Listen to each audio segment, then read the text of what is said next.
ફિલાટેક્સ ઇન્ડિયાના સીએમડી મધુસૂદન ભગેરિયા જોડાઈ ચૂક્યા છે આપણી સાથે આગળ इंडस्ट्री ने लेने डिस्कशन करवा माटे। शुक्रिया मधुसूदन जी मेरे साथ जुड़ने के लिए। सबसे पहले शुरुआत ऑन ग्राउंड सिचुएशन किस तरीके से वर्कआउट हो रही है, नॉर्मल कोर्स ऑफ बिजनेस कैसे स्टेबलाइज हो चुका है, अब चीज़ें कैसे दिख रही, एक आइडिया से उसी से शुरुआत करें। Very good afternoon. Good afternoon. चीजें काफी स्टेबलाइज हो नॉर्मल, चुकी हैं अभी। बिल्कुल बताइए। बिजनेस काफी स्टेबलाइज हो चुका है अभी। ये खाली जो यूक्रेन रशिया वॉर चल रहा है उसकी वजह से तेल के दाम जो ऊपर नीचे हो रहे हैं बहुत ज्यादा, उसकी वजह से थोड़ा सा डिस्टर्बेंसेस चल रही हैं, जो उम्मीद करता हूं कि अगले 1 महीने में वो भी सेटल डाउन हो जाएंगी। ये बढ़ रहे हैं उससे फर्क नहीं पड़ता, लेकिन कभी बढ़ते हैं कभी घटते हैं, उससे बहुत ज्यादा इंस्टेबिलिटी हो जाती है। जो कस्टमर है उसको समझ नहीं आता कि प्राइसेस कैसे रहेंगे, तो उसकी वजह से थोड़ा सा अभी गड़बड़ है वो, कि 1 महीने के अंदर अंदर सेटल डाउन हो जाना चाहिए।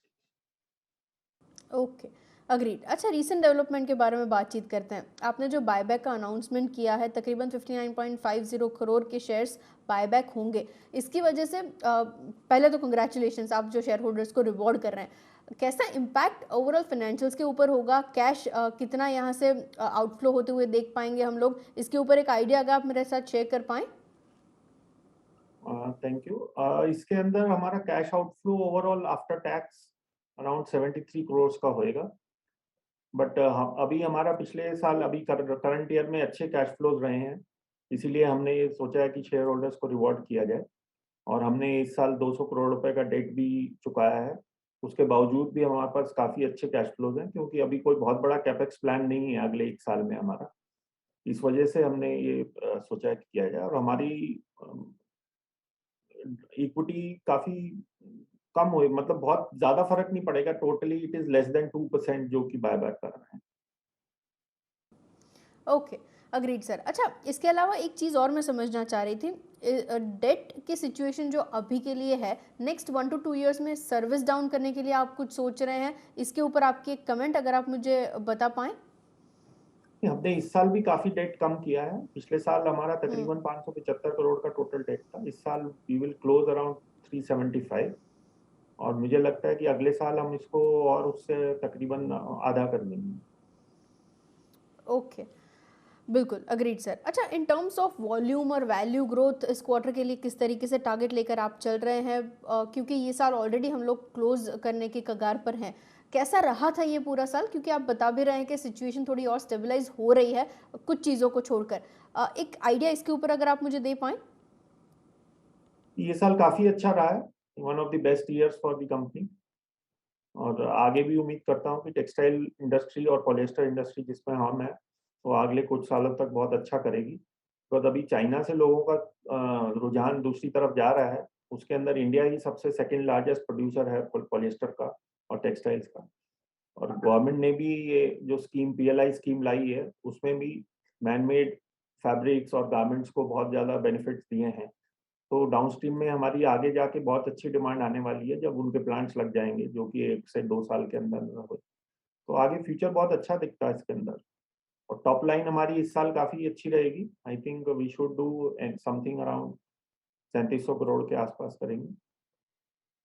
Okay, agreed sir. अच्छा, in terms of raw material pricing, एक या दो चीज़ें आपने ऑलरेडी हाईलाइट कर दी कि जो प्राइसेस बढ़े हुए हैं, लेकिन मैं मार्जिन्स के ऊपर एक इम्पैक्ट समझना चाह रही थी पिछले साल के मुकाबले, क्योंकि performances across the industries impact हो रहे हैं रॉ मटेरियल प्राइसेस की वजह से। ये आपके लिए किस तरीके से वर्कआउट हो रहा है, क्या आपने कुछ बैलेंस आउट और चीज़ों में किया है, या फिर प्राइस हाइक्स के तौर पे कुछ लिया है, एक आइडिया अगर आप मुझे दे पाएँ फिनिश प्रोडक्ट्स में।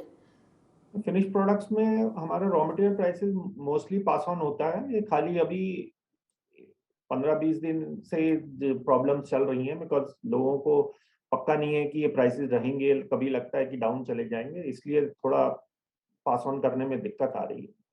डाइवर्सिफाई करने के लिए companies working on diversifying into recycled polyester.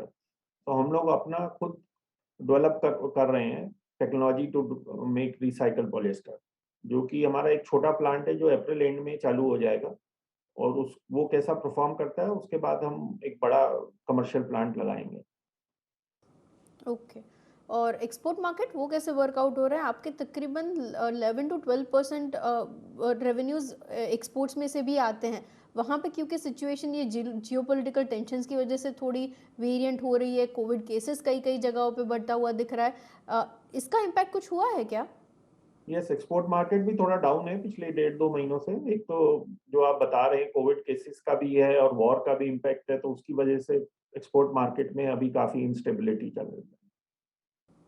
Hmm, okay, agreed. और गवर्नमेंट इनिशिएटिव्स, क्योंकि हम लोग काफ़ी ज़्यादा चीज़ें डिस्कस कर चुके हैं इन terms of mega textile park की बात कर लें या फिर रिसेंटली जो अनाउंसमेंट्स हुए हैं उसकी बात कर लें, काफ़ी सपोर्ट रहा है।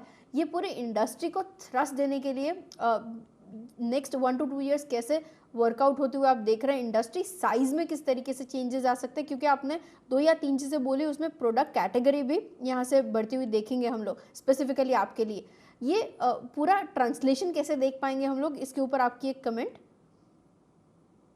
ये देखिए पिछले 10 से 15 साल में ज़्यादातर जो भी ग्रोथ आई है टेक्सटाइल में पॉलिएस्टर और मैन मेड की वजह से आई है, जो कि इंडिया में अभी तक फोकस नहीं था गवर्नमेंट का।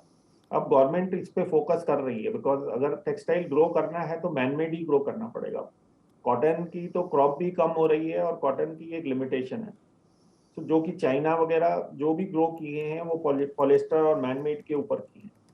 तो अब इंडिया भी उस पे फोकस कर रही है, तो मैं समझता हूँ कि अगले कुछ सालों में इंडिया काफ़ी अच्छा करेगी टेक्सटाइल्स में and mainly in man made the thrust is there और मैन मेड ही बैकबोन है अब आगे ग्रोथ की टेक्सटाइल्स की बिकॉज़ लिमिटेशंस है नेचुरल फाइबर्स अवेलेबिलिटी का।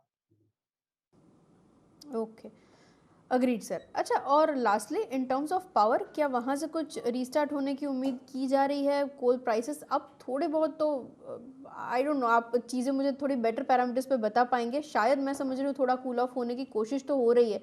यहाँ से किस तरीके से कॉस्ट सेविंग्स मेजर्स दिख सकते हैं?